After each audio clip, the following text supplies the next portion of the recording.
Hello, my friend Brian Baker from the First Layer recently done an upgrade to his ENDER 3 and he made it extremely tall, basically calling it an XL where you could print up to 500 millimeters high. So I messaged him and he told me where I could find the man on eBay that's selling the V-slot linear rails. They're drilled and threaded and it comes with a longer lead screw. So let me show you what I got here in the mail. Look at how big this is. This is enormous. Let's unwrap them here and take a look. These linear rails are extremely long.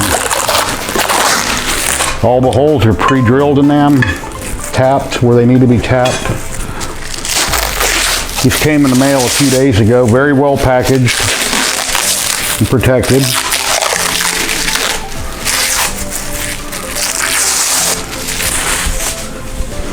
I'll clean that up later, so just kind of throw stuff wherever. Anyway, let's set one here next to on the ender and you can see what I'm talking about here. That is enormous. Clear up here. Then the lead screw, which is in a box of its own. Very nice, very straight. I've already taken it out and rolled it. And that's going to be quite a bit taller once it's mounted. Well, let's start taking things apart here and we'll get going. We disconnect my wires on my extruder, stepper motor, and I've already got the end stop disconnected. I've got longer wires coming from off of Amazon in the mail. If you want to get up to around 450 millimeters, the stock wires may reach that, but it's just better safe than sorry. I ordered longer wires off Amazon so I can reach up to 500 millimeters tall, so I can print some really tall stuff, Groot bases, whatever it may be. Instead of printing a sword in multiple parts, I'll print it in 1 or 2 pieces now.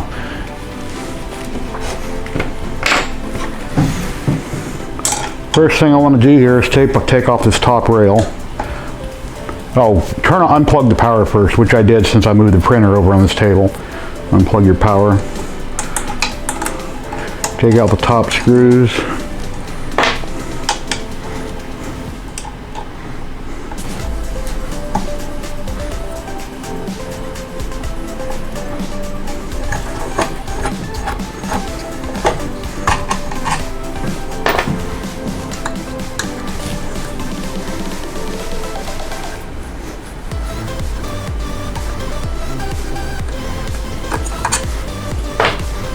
I could use a little electric screw gun or something on this to make it quicker, but this was fine. Let's grab some popcorn and enjoy the show. And just set the rail out of the way. We're going to be reusing that.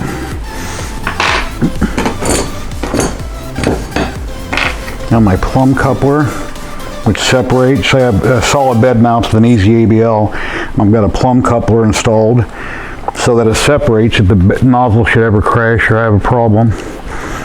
And loosen that up.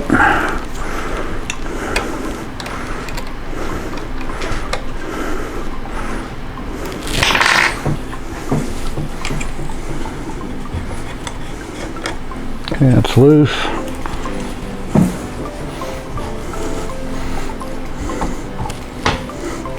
Take that up and out of the way. And lead screw is a little greasy. We keep those oiled real well, but you don't want too much grease built up on them. Just set that down out of the way for now, that's fine. Set this greasy monstrosity somewhere.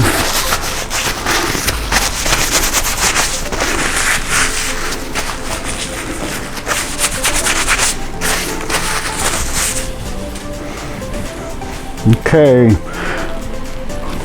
let's see, stepper motor right here.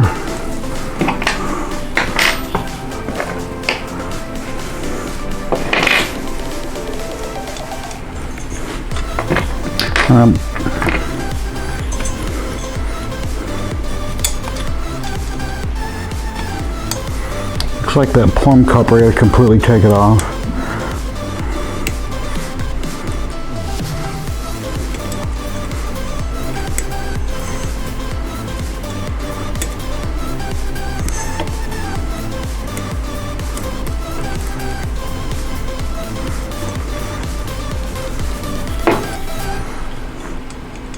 So I can get to these other little bolts here that hold the stepper motor to the rail.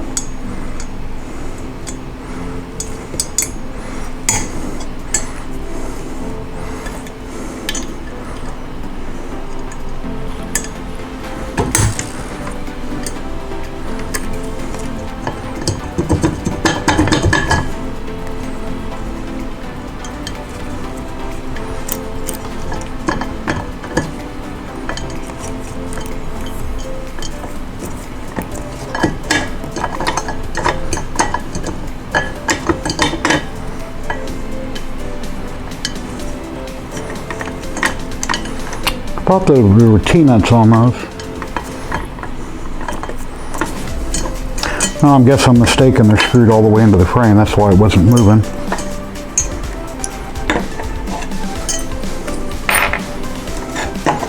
Step that out of the way. Got a big old bug in here flying around. Need electronic fly swatter going out in the garage. Now the power supply, I need to loosen it up.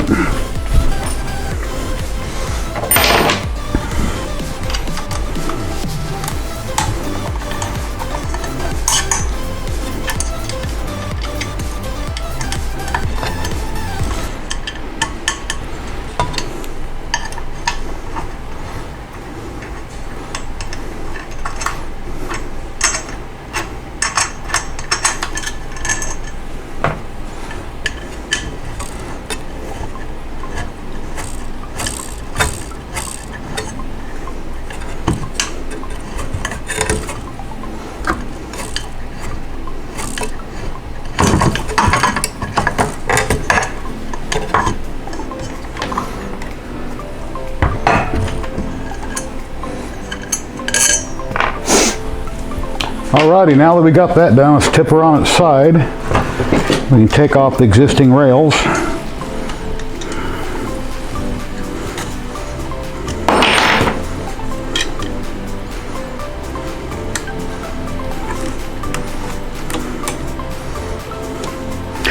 And before this video is done, UPS will have delivered my cable extensions. I don't have them here to show you, but they will be here before the video is finished.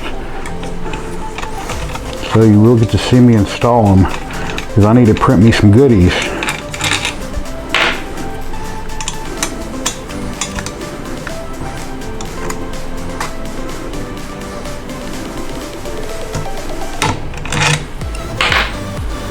Okay, that's one. And since we got it off, let's grab one of the longer ones. Or not one, the correct one. Could be this one right here with the two holes only for the stepper motor, and the other one has two more slots where the power supply goes.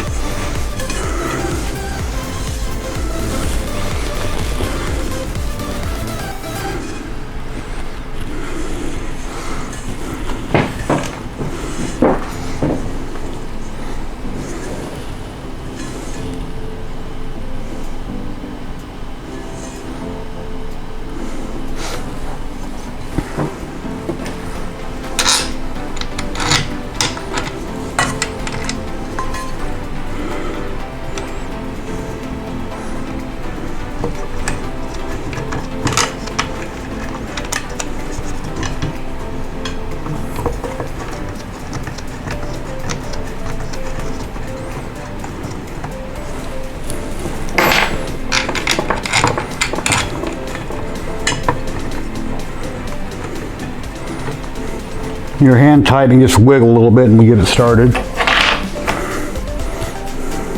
Always do everything hand tight before you put any kind of a wrench on it. You don't want to cross thread or strip the aluminum.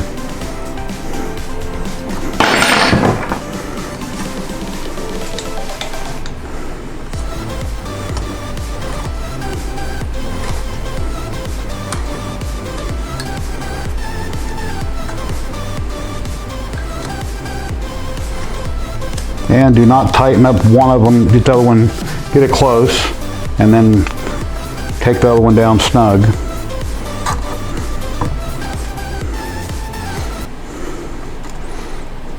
And then go back to the first one and finish tightening it up.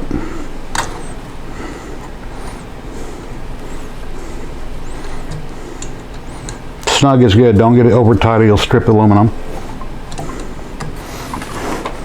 Set that back down.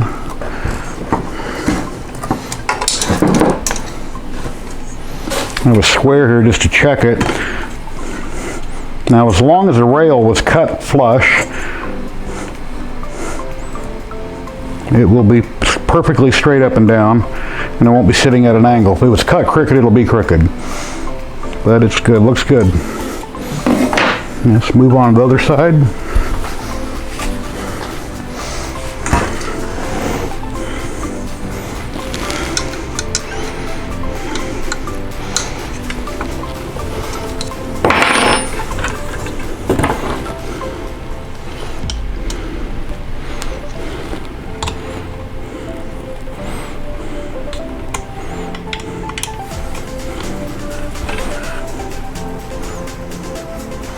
Nothing ever goes perfect on camera, at least it does in here, otherwise it'd be no fun to watch, right?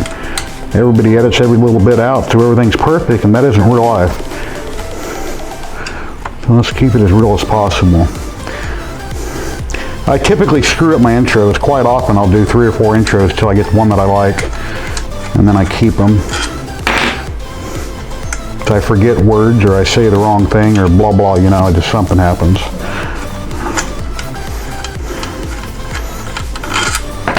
And there, the second one's off. Set that out of the way. Grab the next rail. Power supply is on the inside, so we'll go on just like this.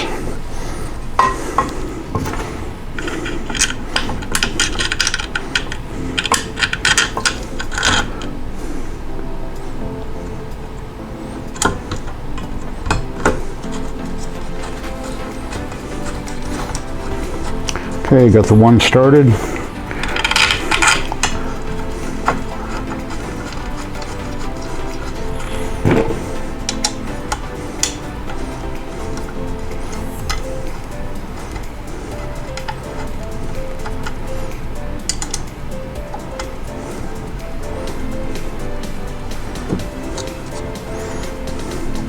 Remember, run down the first one, do not tighten it, go to the second one, run it all the way down, go back to the first one, get it snug, not too tight, you don't want to strip the aluminum. Go to the second one and repeat. And remember the 2 uprights.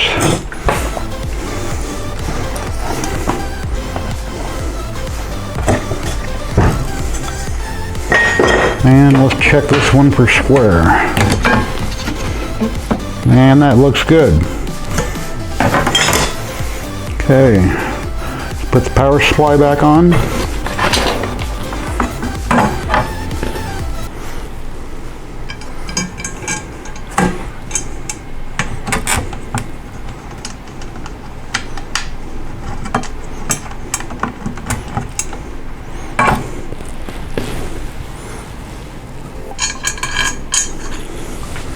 Move back over here out of the way.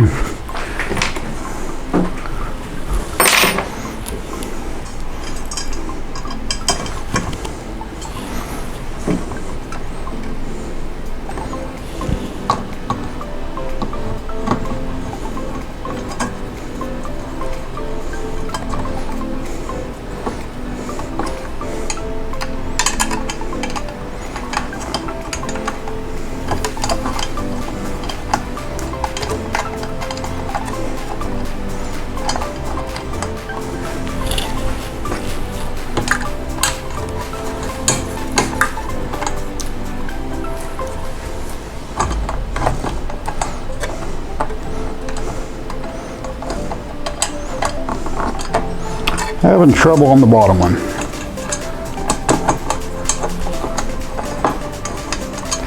Okay, I'm going to loosen the top one back up if you can't get it.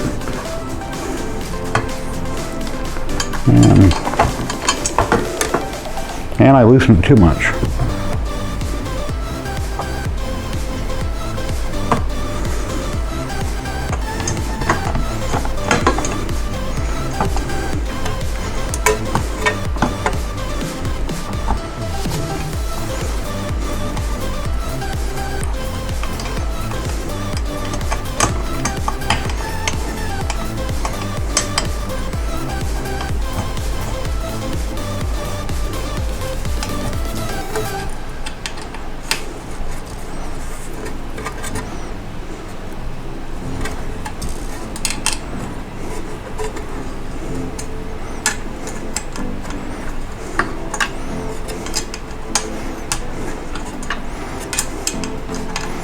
Hopefully you like the music that's playing.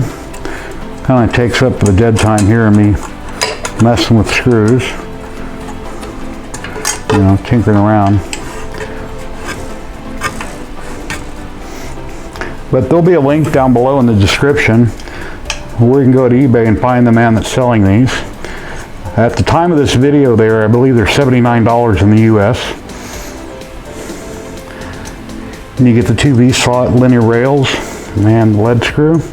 So you can print up to 500 millimeters tall on your Ender 3 or Ender 3 Pro.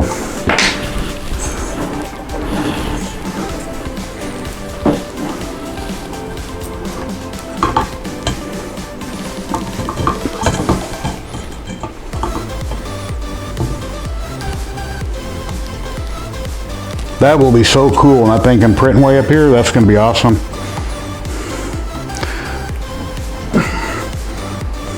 Let's take that down, set it out of the way. Grab our top rail.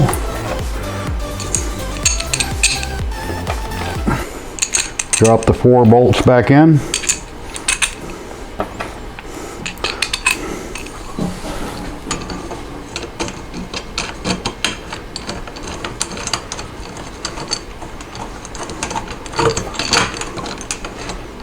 You guys have noticed, people that check out my videos a lot, I've been posting a lot more lately. It's been a lot of fun. I've been getting kind of excited about it. I used to only post once in a blue moon, like every month or so, or, you know, and I'd show my prints off, but why not just start filming everything I do? So, people want to see it, I'll keep making them. Everybody learns from each other. We're all here to help each other.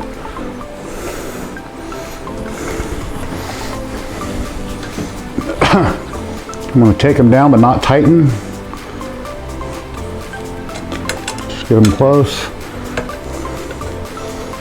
And I'll run my gantry up and check it before I tighten them.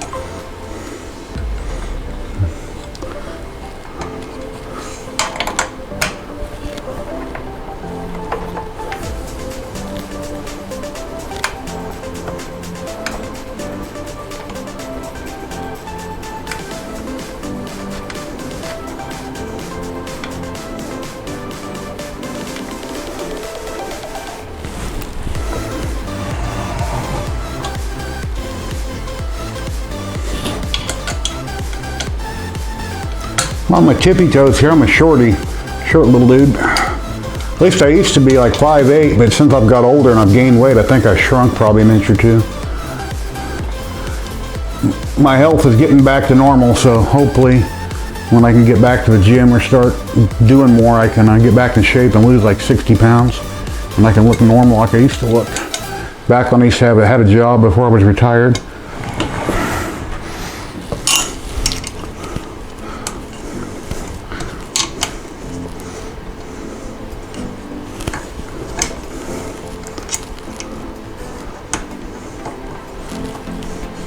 And once again, just snug them. Do not get them too tight. Go back and check them. And them are good. Now let's get the lead screw. Oh, the Z stepper motor. Let's put it back on. It's right down here where you can't see it. Well, camera.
And we tighten them up.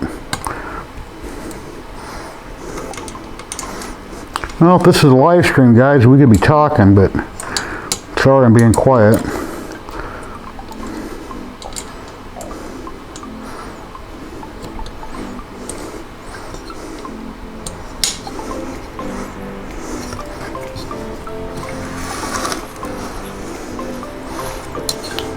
And that doesn't seem to be right. Let me loosen those back up.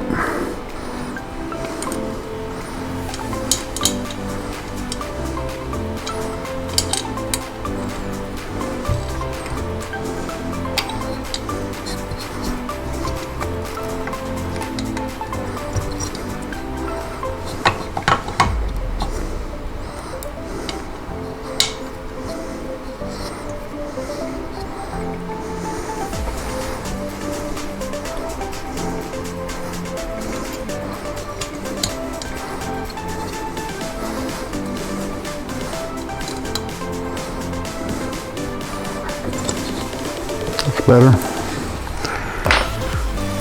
Okay, Plum Coupler.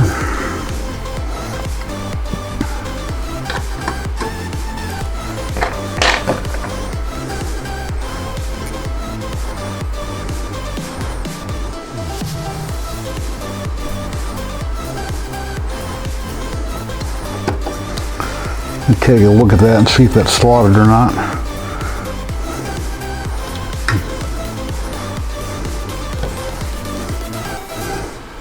I know the stepper is, but Plum Coupler is not.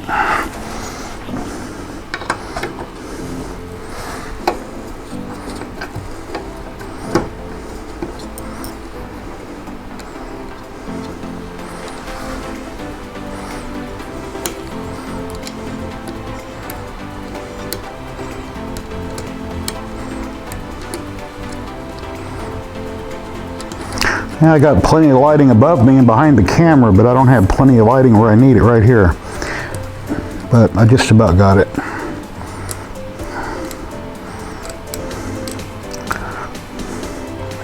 When you get older, you gotta start wearing glasses to read things and have more light also, usually. That might not be true with all people, but it is with me. And that's good and snug.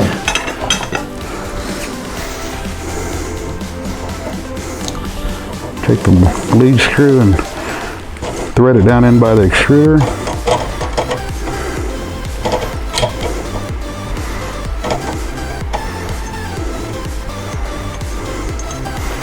And we'll get a little bit of grease and put on it.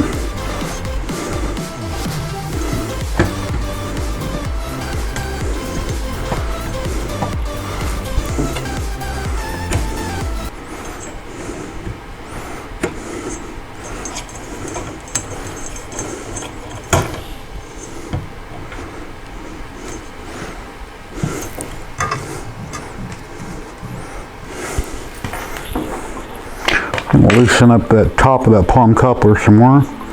Make sure that goes all the way down in there.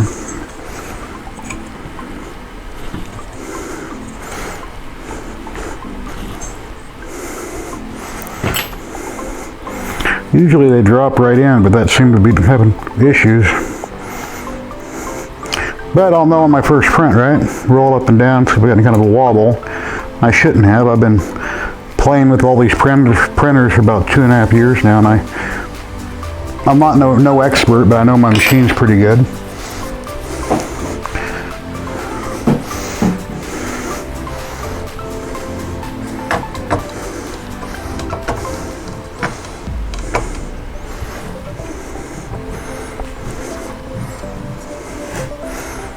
And the set screw's got to be tightened up more.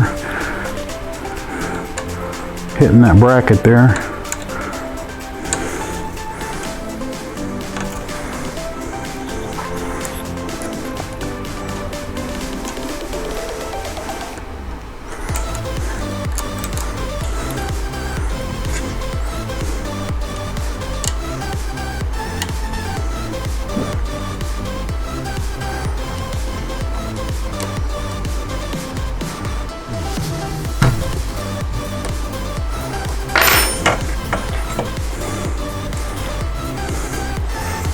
Well, I think I hear the doorbell. It must be my delivery for my wires. Let me go grab that, guys. And that was the mailman. Here are my wires. Let's take a look at them here.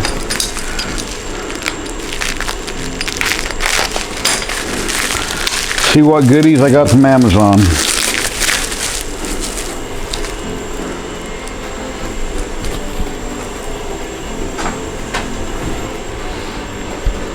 Got a zip tie on them. You snip it.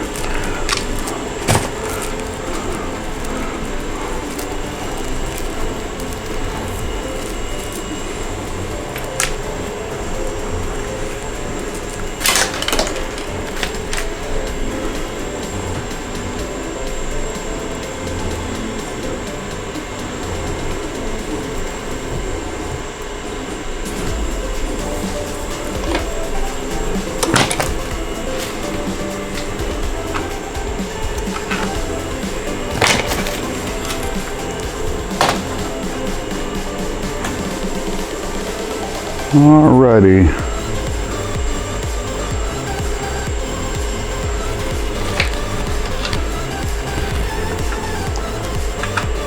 And once they go to the control box and up, looks like they're going to be plenty long. So on Ender 3 Pro, the control box, the lid to remove it is on the bottom. I have to turn over the printer, and I know they're going to have all the connections hot glued, so I have to very carefully scrape off the hot glue so I don't pull the connector apart on the circuit board.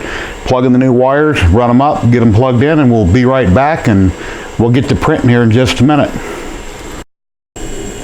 Okay guys, here's the new home of the Ender 3 Pro XL. We're ready to go, the file is loaded, and let's see how it does. We're going to print something really tall in ZYLTECH rainbow filament. And if I run out of ZYLTECH, then I'll grab a different rainbow by a different company. That's to be determined. We'll see how far we go. I'm going to time lapse this. I'll play a little bit of music. Here we go.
Hey guys, we're all done. It's been quite a week of printing here.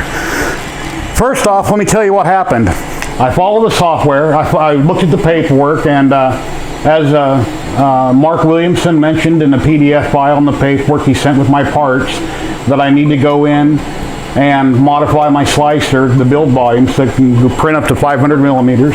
And the line after that said to go into my script and add a line on my script, so that once the print starts, it also sees it in there also. First off, I only did one of the two. And I was using ZYLTECH rainbow film in here. This is a beautiful little tower.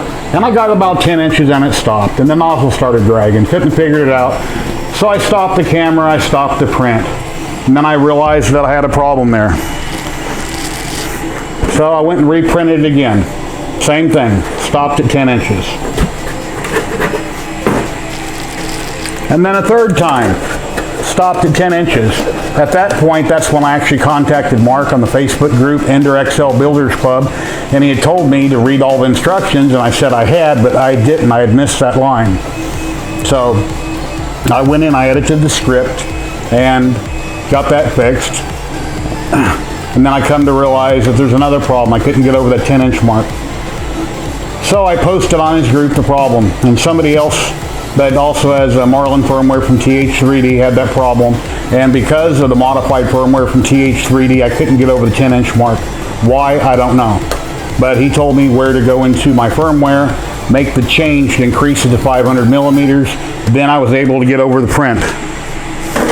So as soon as I started printing again, thinking, wow, this is it. This is going to be great. I'm leaving this light on 24 hours a day in here so the camera can film. This is it. Wow, I got a bowl. It's about, I don't know, 5 or 6 inches tall. What happened? Thermal runaway on the bed. First time ever on any of my Ender 3s. It only happened on one of my CR10s about 6 months ago. The positive wire broke on the bed. Okay, fine. Break out the soldering kit, stop the camera, got it soldered, got it started, got it re-going again. And now everything's going wonderful, and here it is. It is done. This thing is beautiful. It came out awesome. But now I'm using Ariana rainbow filaments. I ran out of ZYLTECH. But this is beautiful. It is very big. Very big. Very nice. I probably had about another inch and a half or so of travel on the lead screw that I could have went up. If I had a lead screw that went all the way to the top, of course, I could have went a little bit higher. And the way I was able to achieve a base, because when you go into, let's say my slicer's S3D, the same with any slicer, when you increase a percentage, it will increase the base and the height all at once, make it uniform. You have to uncheck uniform scaling, and then I stretched the Z on the model to make it taller. So I got it as big as I wanted it, then I unchecked uniform scaling, and then I drug it up higher to get it the height that I wanted, and it printed wonderful. And I have links below in the description where you can go on eBay to buy these wonderful parts at if you want to do this to your Ender 3, which is awesome. And I call this the Ender 3 Pro XL because it is a Pro version. And over on Facebook, they have a group called the ENDER XL Builders Club. It's a great group run by Mark Williamson. And, you know, you guys might want to check it out. But there'll be links in the description below where they are in Facebook. And I don't know, it's just been quite a week, and it's been hectic and frustrated. And I have a 3D printing and painting channel over on Facebook where I posted a bunch of pictures there and on a bunch of other groups. So if you guys are on Facebook, you probably are possibly already seen them. And I'll get pictures put up on Twitter and on Instagram also. So if you guys please like and subscribe to the video, I really appreciate it. You know, join me on Instagram, Twitter, Facebook, YouTube. Please subscribe. I appreciate it. I'll keep trying to come out with great content, and I really hope you like this video. And if, like I say, if you want to build this, jump over to eBay, buy some parts, go to the Ender 3XL Builders Club group on Facebook. And, you know, it's an awesome group. They're always doing modifications and changing things. Really wonderful place to be. Thank you all, and happy printing.